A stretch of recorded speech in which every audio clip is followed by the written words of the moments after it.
Hello एस्पारेंट्स। तो कैसे हो सब? स्वागत है अपने यूट्यूब चैनल पर अकबर आया अकेडमी। तो चलिए आज की ताज़ा खबरें देखते हैं। तो आज है December 6। T20 over not test, CM Fadnavis, Shinde, Ajit Pawar और डिप्टी सीएम्स। चलिए ठीक है, पुष्पा 2 रिलीज हो चुका है।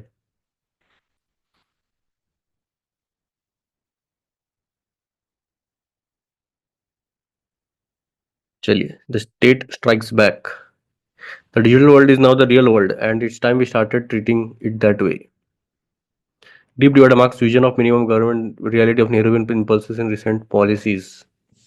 What Punjab needs, attack on Sukhbir Badal must be proved at this plot moment. Sensitive issues must be addressed with care. ठीक है, fire traps, accountability fixed, fire preparedness will be accorded low priority in Indian hospitals. चलेगा, ये थोड़ा hospitals के regarding था। काफी ज्यादा hospital Fyers हो रहे। Injuries to health, call for warning labels on social media in Spain may be justified, but younger also more adept. Babri मस्जिद, India must flag anti-Hindu violence. Hardline posturing is not the answer. One down, more to go. From EAPA to the Bombay Prevention of Begging Act. Here are some laws that must be repealed to ensure justice and liberty of all citizens. ठीक है, ये देखना पड़ेगा। Hot potato in Odisha, why tubers high price has hit the state hard? नहीं। Rabi crop, नहीं।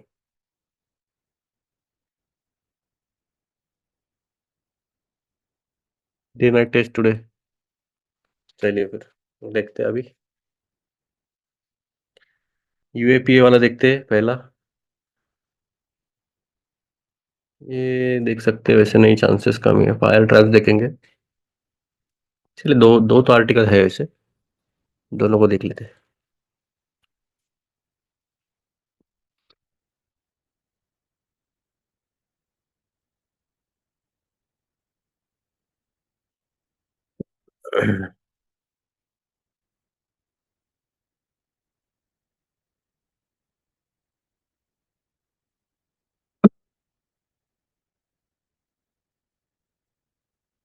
When Parliament was reconstituted after the 2024 Lok Sabha election, your columnist had drawn up a list of 8 laws that should be considered by the union government and repealed to ensure justice, equality, liberty for all citizens.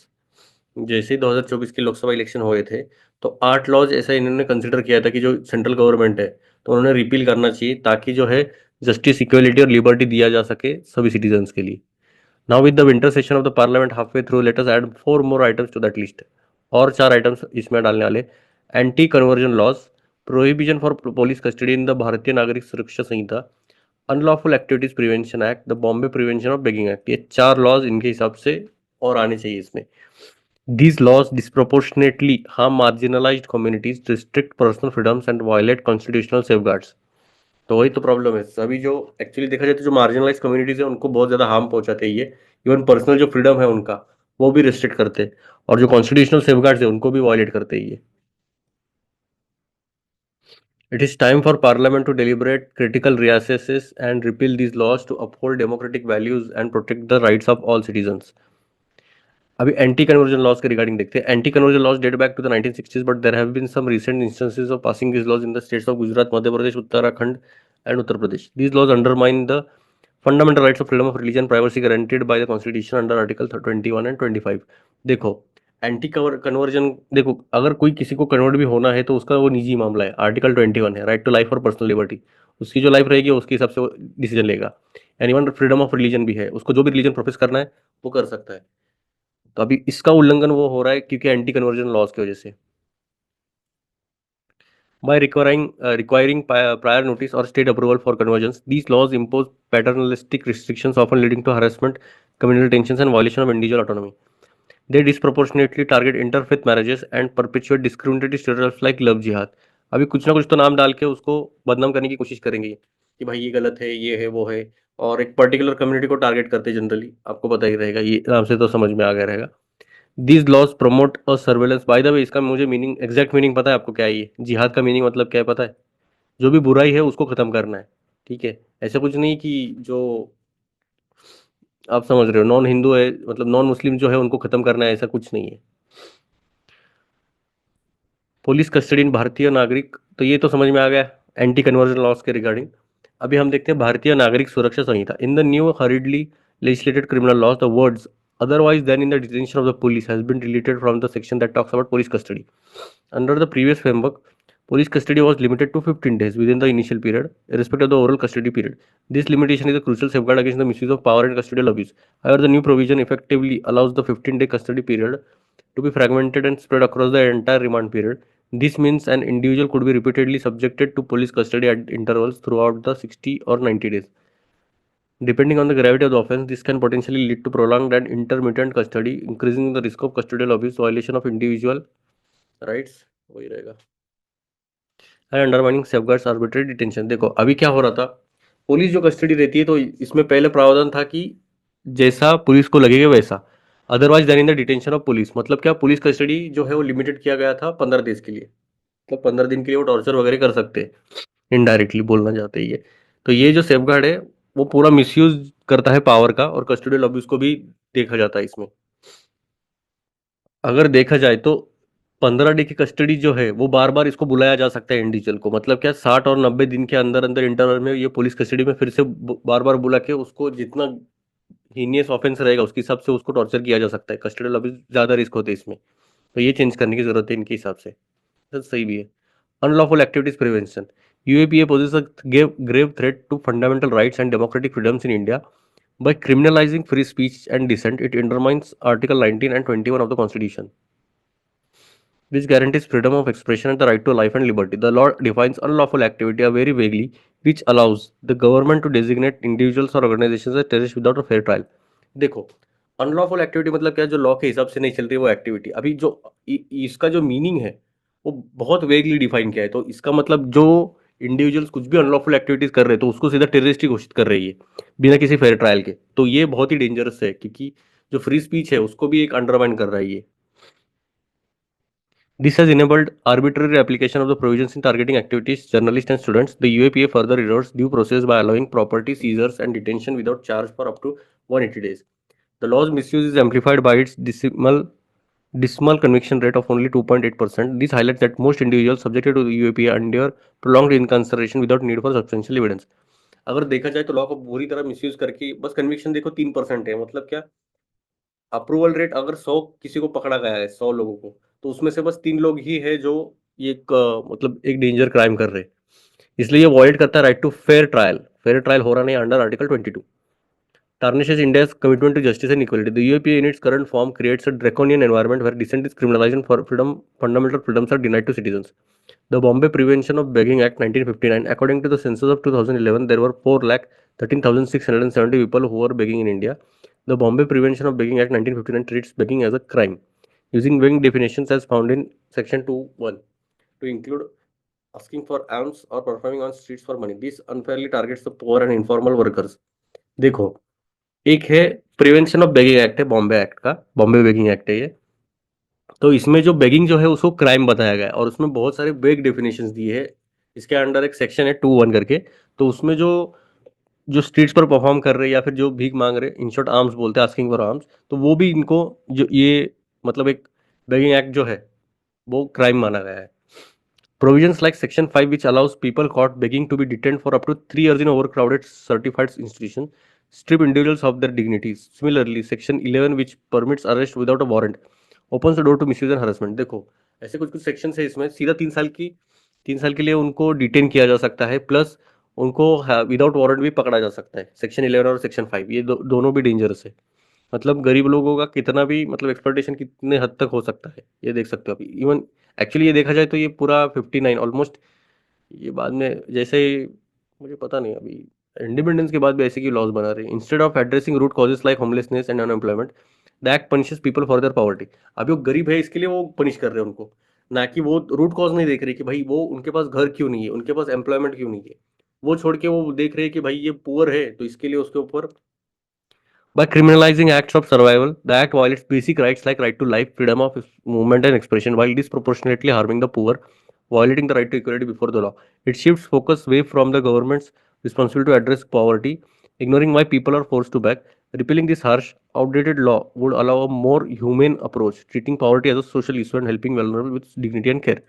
तो वही बात है, अभी अगर ये होने लग गए जो बेसिक राइट्स है, जैसे कि राइट टू लाइफ है, फ्रीडम ऑफ मूवमेंट है, एक्सप्रेशन है, तो ये पूरा हार्म कर रहा है पुअर को, प्लस इनकी जो इक्वलिटी का है राइट वो भी हार्म हो रहा है, और जो गवर्नमेंट की रिस्पॉन्सिबिलिटी होनी चाहिए तो वो एड्रेस करने में नहीं हो रही पॉवर्टी को, और इग्नोर कर रहे कि भाई ignoring why people are force to back, बस ये देख रहे कि भाई ये बेगिंग क्यों कर रहे हैं बस। Yes. Of the eight laws which this column has suggested be amended or repealed, one was the Aircraft Act. The bill to replace the act was passed in the Lok Sabha in August in the Rajya Sabha yesterday, 1 day to go, 11 to go. अभी से एक हो गया, अभी 12 रह गए थे, मतलब 12 थे, इन्होंने 4 ऐड किए थे, तो उसमें से बस एक एक्ट पास किया गया है, एयरक्राफ्ट एक्ट, एक हो गया है, अभी 11 रह गए। ये एमपी है कांग्रेस के, ठीक है।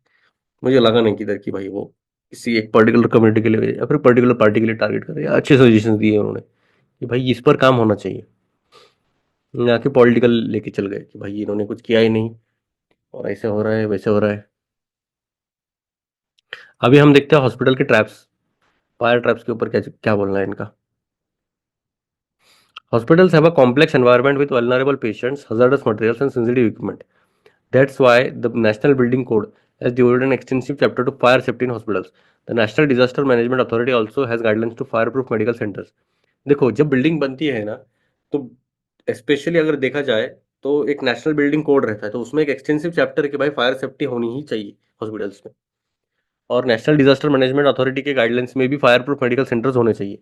However, outbreak after outbreak has exposed the poor condition in the country's healthcare facilities in terms of fire safety.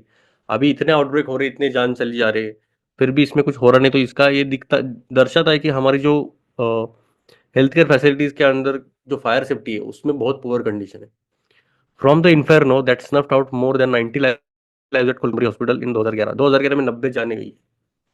Last month blaze that killed 18 newborns, 18 नए बच्चों को जाना पड़ रहा है, मतलब समझ रहे हो, झांसी हॉस्पिटल में। Investigations into fire tragedies have zeroed on to virtually the same incriminating factors: poorly designated safety exits, neglect of electricity load audits, irrational use of oxygen, and failure to adhere to protocols on storing combustible materials. तो देखो जो basic basic रहता है कि भाई आपका जो है सेफ्टी एग्जिट्स पोरली डिजाइन हो गए उनके, इलेक्ट्रिसिटी लोड ऑडिट्स का भी उसको नेग्लेक्ट किया गया है, इरेशनल यूज हो रहा है ऑक्सीजन का, प्रोटोकॉल जो है मतलब कंबस्टिबल मटेरियल्स मतलब क्या है, जो जल्दी से आग पकड़ दे, तो उसको भी प्रोटोकॉल के हिसाब से वो फेलियर में आ रहे, मतलब वो प्रोटोकॉल मान ही नहीं रहे। Yet scarcely any lesson seem to have been learned. Even more appealing as an analysis in this newspaper shows, accountability for the outbreak is rarely fixed. ये तो सबसे बड़ा मेजर प्रॉब्लम तो यही है, इसका मेन जिम्मेदार कौन है वो ही नहीं समझ में आ रहा। अभी आग लग रही तो अभी ये तो ब्लेम गेम पर चलने वाले कि भाई इसने किया, इसकी वजह से ये हो रहा है, ये इन्होंने अच्छा नहीं बनाया, वो उसने अच्छा नहीं किया। Since 2020, at least major 11 major hospital fires have claimed more than 100 lives. तो उससे भी ज़्यादा जाने गई है 11 मेजर हॉस्पिटल्स में।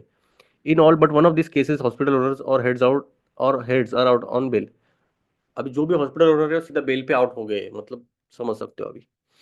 These newspapers analysis shows that short circuits were the primary cause of most of the outbreaks. A growing body of scholarship on electricity planning for healthcare facilities seems to have gone unnoticed by hospital administrators. Studies देखो इसका main reason generally short circuit होने का कारण था, primary cause अगर देखा जाए इसमें, तो इसमें इलेक्ट्रिसिटी प्लानिंग होनी चाहिए। Studies, for instance, have estimated that electricity load of a healthcare facility goes up nearly by 25% a year after its commissioning. This could be addressed by budgeting for a buffer on the initial power load. देखो अगर hospitals की बात की जाए ना, तो इनका ऐसा मानना है कि जनरली हर साल 25% से ज़्यादा इनकी जो इलेक्ट्रिसिटी लोड है वो बढ़ने लगता है, तो उसके लिए कुछ ना कुछ तो पहले ही बजट में बफर रखना चाहिए कि भाई इतना लोड है तो इतना तो एटलीस्ट होना चाहिए। The NDMA guidelines also underline the need for periodic recalibration of the electric load of healthcare facilities. However, hospital authorities frequently cut corners. They also give a short shift to NDMA's direction to install fire alarms and sprinklers. तो देखो ये cut shot करने की बात करते हैं, मतलब ज्यादातर तो निगेटिव करते ही है। Fire safety operations for under municipalities, देखो ये एक प्रॉब्लम है। और tier of governance whose weaknesses have multiplied in recent times. अभी अगर देखा जाए तो फायर सेफ्टी ऑपरेशंस जो है वो म्युनिसिपालिटी के अंडर आता है, तो इसके लिए तो और भी खतरनाक हो गया, मतलब म्युनिसिपालिटी अभी कितना देखेगी इतना, और उसके वजह से तो ज़्यादा वीकनेसेस बढ़ गए। इंस्पेक्शन आर वीक, देखो इंस्पेक्शन वीक हो गए, at best once in a few years exercises, मतलब कुछ सालों में एक बार कर रही है, मतलब ऐसे एक्सरसाइज कर रहे हैं। Local government agencies are not just guilty of omission. The justice DA Mehta committee which investigated fires into Gujarat hospital during the COVID Pandemic concluded that factories could have been prevented had the authorities not regularized illegal structures. It called for a serious relook at the policy of regularization of unauthorized construction, especially in the case of nursing homes and hospitals. Unfortunately, such words of caution frequently go unheeded. अभी देखो, बहुत सारे reasons रहते हैं। एक तो main reasons रहता है कि जो इलीगल स्ट्रक्चर्स रहते हैं ना, उनकी वजह से तो ये ज़्यादा बढ़ने लगता है। आप समझ रहे हो फिर ये किधर जा रहा है। ठीक है, मेडिकल फील्ड में काफ़ी ज़्यादा प्रिकॉशंस लेने की ज़रूरत है।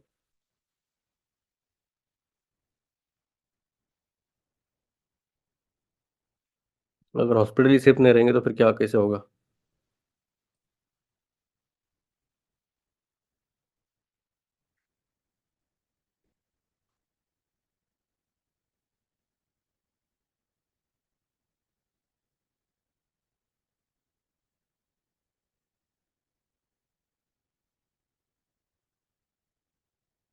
As Delhi breathes easy, Supreme Court relaxes GRAP. GRAP पता रहेगा, ग्रेडेड एक्शन प्लान।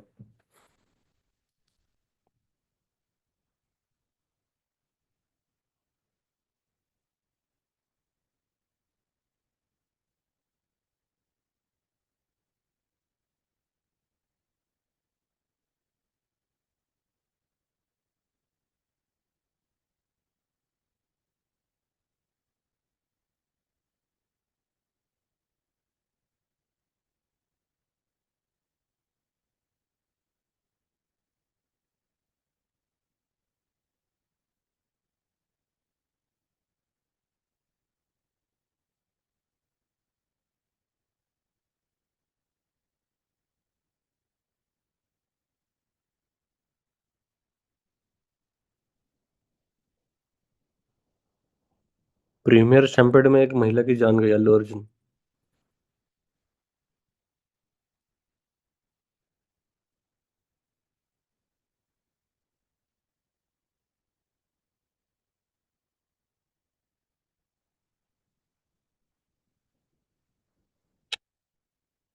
क्या क्रेज रहता है इनका।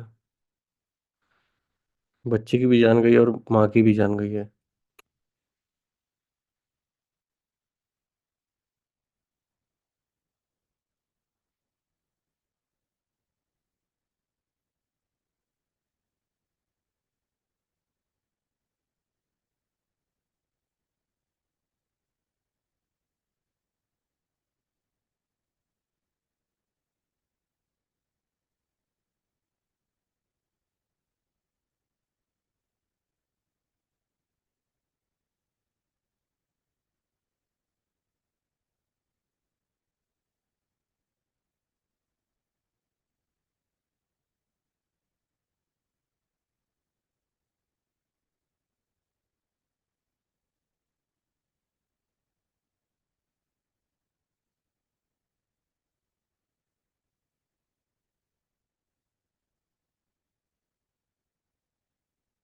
चलिए फिर मिलते हैं। जय हिंद।